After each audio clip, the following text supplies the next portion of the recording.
আজকের মূল আলাপে যাওয়ার আগে আমি আর একটা জরুরি আলাপ সেরে নিতে চাই।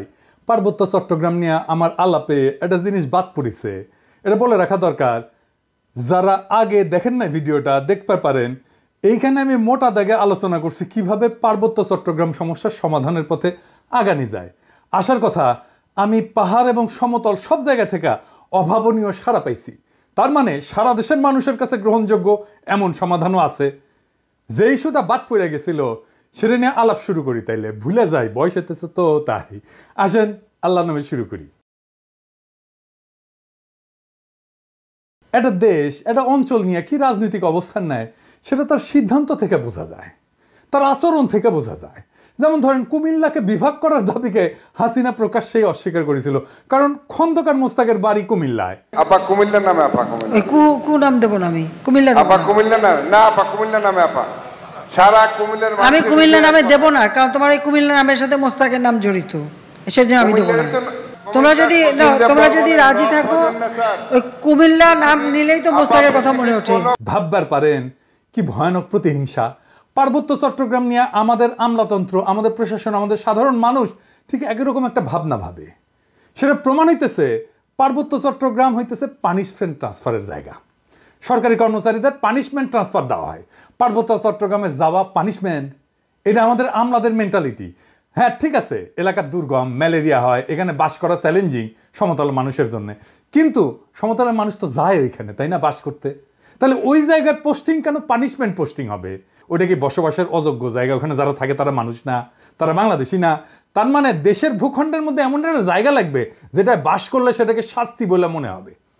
এটা যদি মাথার পেছনে থাকে তাহলে আপনি কখনোই ওই অঞ্চলের উন্নয়ন বা উন্নতির কোনো পরিকল্পনা নিতে পারবেন না তো, কারণ তো ওইটা তো পানিশমেন্টের জায়গা।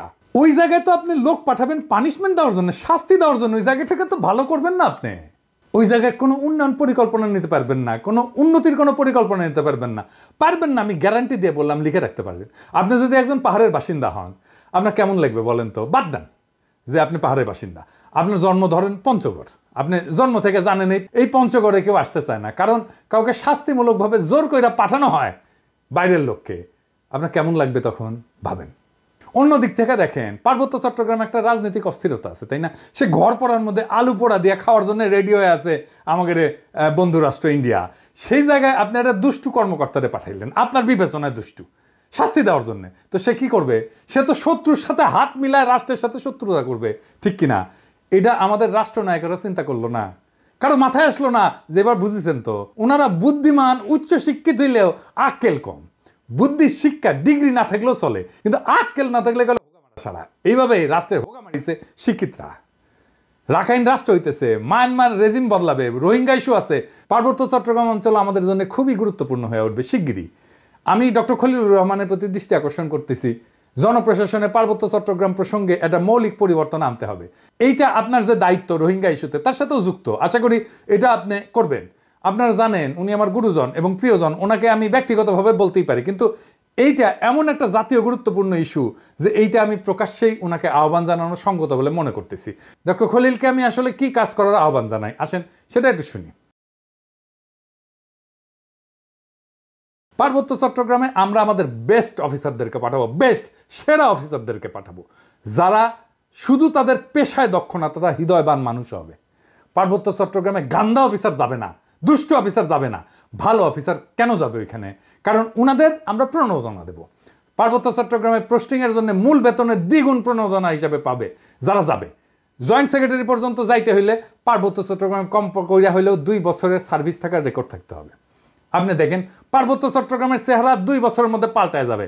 পার্বত্য চট্টগ্রাম হয়ে উঠবে সবচাইতে শান্তির আর সমৃদ্ধির এলাকা। আমি চ্যালেঞ্জ দিলাম, লিখে রাখতে পারেন। এইবার আসেন আমাদের আসল আলাপ, প্রিয় বিএনপি নিয়ে কথা বলি।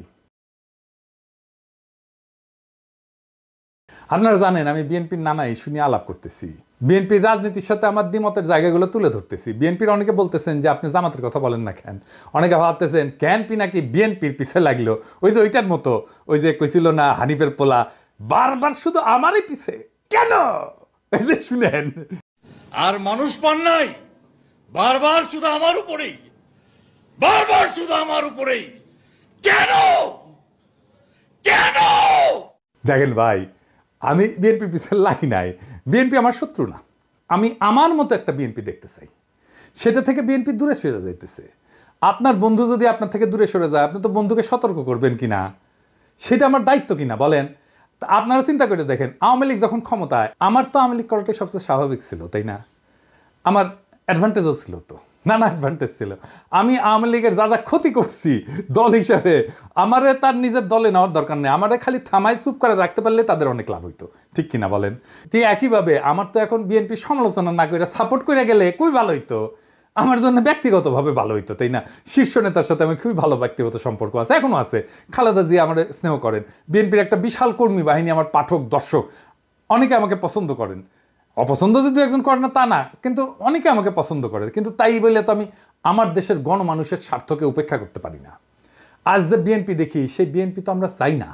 এই বিএনপির পাশে যারা ছিল, কেন তারা নাই সেটা জিজ্ঞেস করেন, নিজের আত্ম অনুসন্ধান করেন।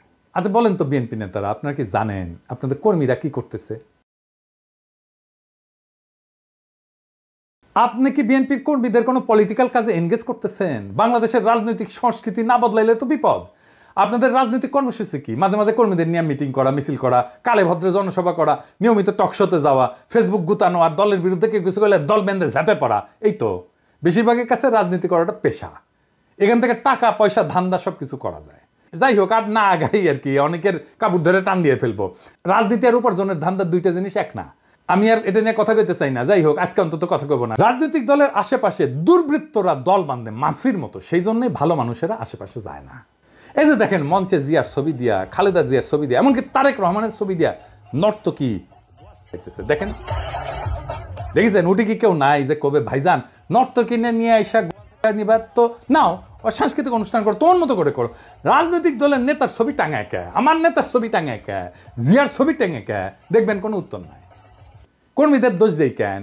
খোদ তারেক রহমানের সভায় বিএনপির শীর্ষ নেতাদের উপস্থিতিতে ওখানে তো নর্তকী আনতে পারে না, কিন্তু ওই নর্তকীর মতো একজন আনছে রোবায়েত ফেরদৌস, জিয়া বন্দনা করিচ্ছে। দেখেন 1975 সালের বাকশালে 4টি পত্রিকা রেখে সমস্ত পত্রিকাকে বন্ধ করা হয়েছিল, গণমাধ্যমের কণ্ঠরোধ করা হয়েছিল। শুনলে অবাক হবেন, সেই সময়কার সাংবাদিকতা ইতিহাস পড়ে আমি দেখেছি সাংবাদিকরা মুদি দোকান দিচ্ছে, তারা হচ্ছে ভ্যানে দোকান দিয়ে তাদের জীবন জীবিকা। হাজার হাজার সাংবাদিক বেকার হয়ে গেছে।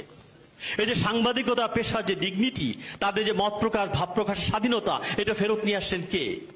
একজন সামরিক শাসনের লোক হয়ে, সামরিক ব্যারাক থেকে এসে শহীদ প্রেসিডেন্ট জিয়াউর রহমান কিন্তু এই যে বহুদলীয় গণতন্ত্রের কথা আমরা বলি, বহু সংবাদপত্রের কথা বলি, বহু মতের কথা বলি, সেটা কিন্তু তিনি আমাদের জন্য নিশ্চিত করেছেন। বিএনপি পর্যন্ত শেষ, বিএনপি বিরোধী থাকার পরে যে নির্বাচন যেটা হয়েছে, সেই নির্বাচনটুকু যা হয়েছে ফাইন। এখানে খুব বেশি কারচুপি জালের কোনো সুযোগ ছিল না। এগুলো আমার কাছে খুব গুরুত্বপূর্ণ। আমি যতটুকু দেখেছি, ভোট যা হয়েছে মোটামুটি ভালোই হয়েছে। ওই আওয়ামী লীগের সঙ্গে স্বতন্ত্র প্রার্থীদের, প্রতিদ্বন্দ্বীদের ভোট যা হয়েছে সেটা মোটামুটি ভালো ভোটই হয়েছে। আমি 2-1টা আসন আমার নিজের এলাকায় দেখেছি, ঘাম বেরিয়ে গেছে। আওয়ামী লীগের যে প্রার্থী, তার বেরিয়ে যেতে প্রচন্ড ঘাম বেরিয়ে গেছে।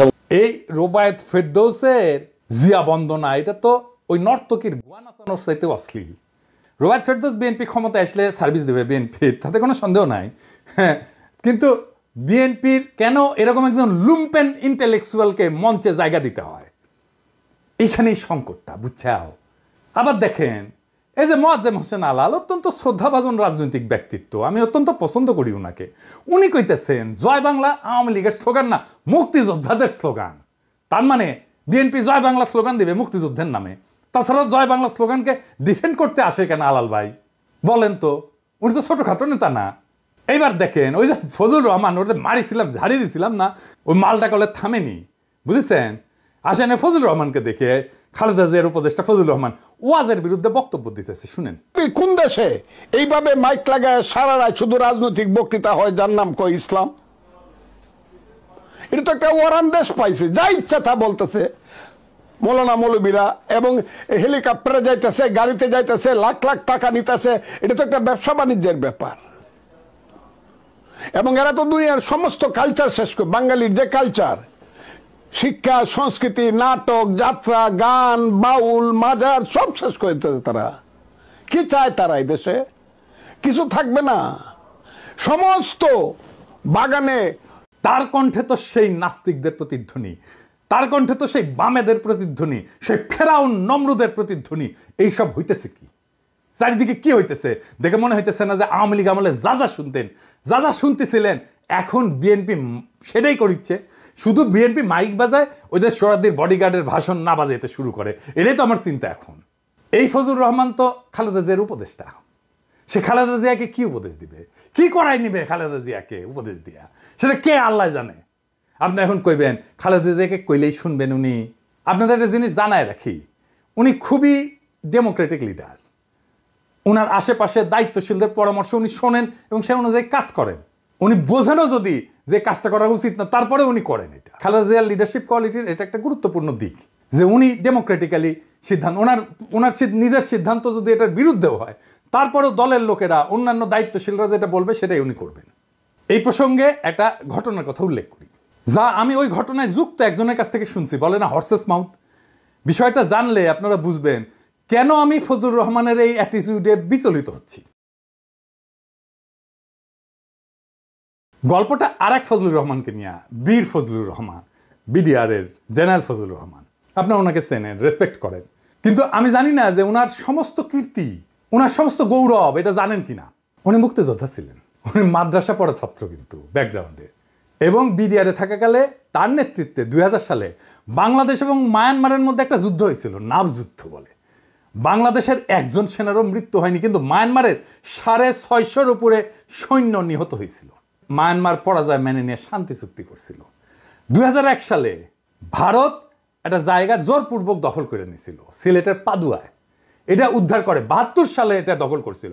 72 থেকে 2001 সাল পর্যন্ত বিএসএফ এর দখলে ছিল ওই অঞ্চলটা, বাংলাদেশের ভূখণ্ড।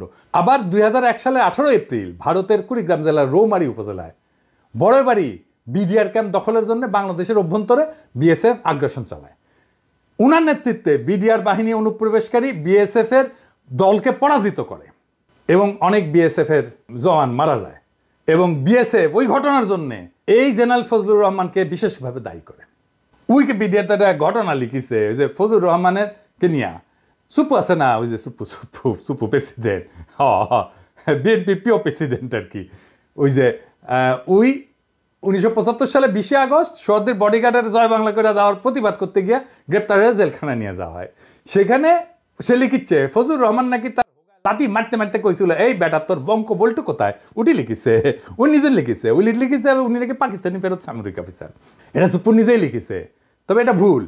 আমি জেনারেল ফজলুর রহমানকে জিজ্ঞেস করেছিলাম যে ফজলুর ভাই এটা কি আপনি করেছিলেন, আমাকে পাশাত লাথি মারিছিলেন? তো বললেন পিনাকি তোমাকে মনে হয় আমি এই কাজ করতে পারি। সুপু যার কথা লিখেছে সেই লোক হইতেছে 15 ইস্ট বেঙ্গল রেজিমেন্টের নাম হইতেছে ফজলুর রহমান ফারুক। উনি এখনো বেঁচে আছেন কিন্তু। আর উনি ফজলুর রহমান ছিলেন 10 ইস্ট বেঙ্গল রেজিমেন্টের, এবং বরং উনারে ডেকে আনা হয়েছে, যে চুপপুরে ধরা হয়েছে, যায় উনি ছাড়াইছেন চুপপুরে। যাই হোক, উনি আর্মি থেকে কিভাবে বিদায় নিলেন এটা জানেন? আসেন সে আলাপটা করি। উনাকে বাধ্যতামূলক অবসরে পাঠানো হয়েছিল। পাঠাইছিল কে জানেন? কে জানেন? হাসিনা না, খালেদা জিয়ার সরকার। খালেদা জিয়াকে কয়েকজন জেনারেল এই বুদ্ধি দিছিল। কোন কোন ইন্ডিয়াপন্থী জেনারেল এই বুদ্ধিটা দিছিল তাদের নামটা বললাম না, আমি সবার নাম জানি। মনে রেখেন, এটা আমার জেস্টার অফ গুডউইল। বললে কলে সিপাহী জনতার মাইর খাইয়া ভত্তা হইয়া যাবেন, আমি কইলাম না। সেই জন্য ইন্ডিয়া পাদুয়ায় রৌমারিতে বীরত্বের বদলা নিল কি দিয়া? তার বাধ্যতামূলক অবসর পাঠায়। কার হাত দিয়া? খালেদা জিয়ার হাত দিয়া। কি কি যুক্তি দিছিল ওই জেনারেলরা জানেন? আসলে এদের হচ্ছে মাদ্রাসা ঘৃণা। যেহেতু উনি মাদ্রাসা ব্যাকগ্রাউন্ড থেকে আসছে, সেই জন্য মাদ্রাসা এলিটরা পছন্দ। আমি এই জন্যই এলিটদের দেখতে পারি না। ভয়ঙ্কর মাদ্রাসা ঘৃণা এলিটদের মধ্যে। ও কইছিল যে উনি নাকি মডার্ন ওয়ারফেয়ারের কিছুই জানেন না, উনি মাদ্রাসা ব্যাকগ্রাউন্ডে। জেনারেল ফজলুর রহমানের মতো গৌরবজনক লড়াইয়ের ইতিহাস কয়জন জেনারেলের আছে বাংলাদেশ সেনাবাহিনীর? দেশের মাটি উদ্ধার কইরা দিল, দেশের সার্বভৌমত্ব রক্ষা করলো, আর তাকে পুরস্কৃত করা হলো বাধ্যতামূলকভাবে অবসরে পাঠায়। এই যে ফজলুর রহমানের মতো উপদেষ্টা খালেদা জিয়া যদি থাকে না, তাহলে এদের দিয়া ইন্ডিয়া প্রতিশোধ নেবে। খালেদা জিয়ারে যেমন করে সাইন করে দিছে বাধ্যতামূলক অবসরে ফজলুর রহমানের, তারেক রহমানও সাইন করে দিবে। এখানেই আমার ভয়। বিএনপি শুধু না, জামাতকেও বলতেছি, জনগণের সাথে আপনাদের ন্যূনতম 4 দফার চুক্তি করতে হবে। আপনারা নির্বাচন করবেন, যাই করবেন, তার আগে 4 দফা চুক্তি করতে হবে জনগণের সাথে। ভোটই একমাত্র ক্ষমতায় যাওয়ার পথ না। জনগণের সাথে আপনার এগ্রিমেন্ট কি? আপনার ম্যানিফেস্টো না, আপনাকে জনগণের সাথে এগ্রিমেন্ট করতে হবে। এবং আমি যে এগ্রিমেন্টের কথা বলতেছি এটা জনগণের চাওয়া, দরকার হলে আমি ভোট নিয়ে দেখাই দিতে পারবো। এবং দেখবেন জনগণ কিভাবে আমার এই 4 দফাকে সমর্থন করে। 1 নম্বর দফা, আওয়ামী ফ্যাসিবাদকে চিরতরে কবর দিতে হবে। 2 নম্বর, ভারতীয় আধিপত্যবাদের চিরতরে অবসান ঘটাইতে হবে। 3 নম্বর, একটা সাম্যের সমাজ তৈরি করতে হবে। 4 নম্বর, একটা ইনসাফের রাষ্ট্র কায়েম করতে হবে। এই 4টা ভেরি সিম্পল। এই ফ্রেমের মধ্যে থাকলে সেটাই হবে জনগণের সাথে চুক্তি মানা। এর বাইরে, এই বাউন্ডারির বাইরে যাইতে পারবেন না। কথা ক্লিয়ার?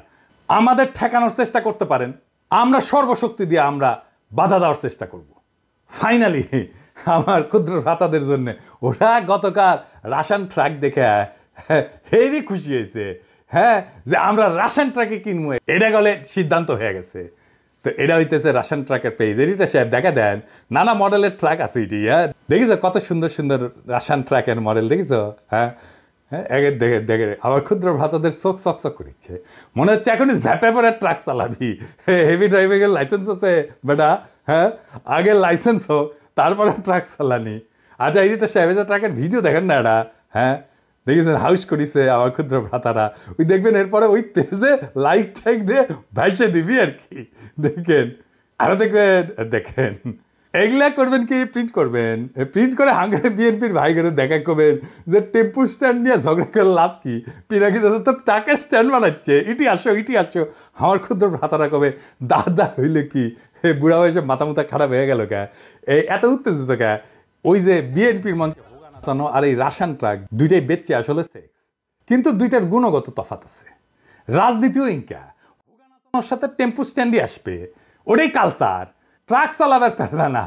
আগামীর রাজনীতি হচ্ছে রাশন ট্রাক চালানোর রাজনীতি।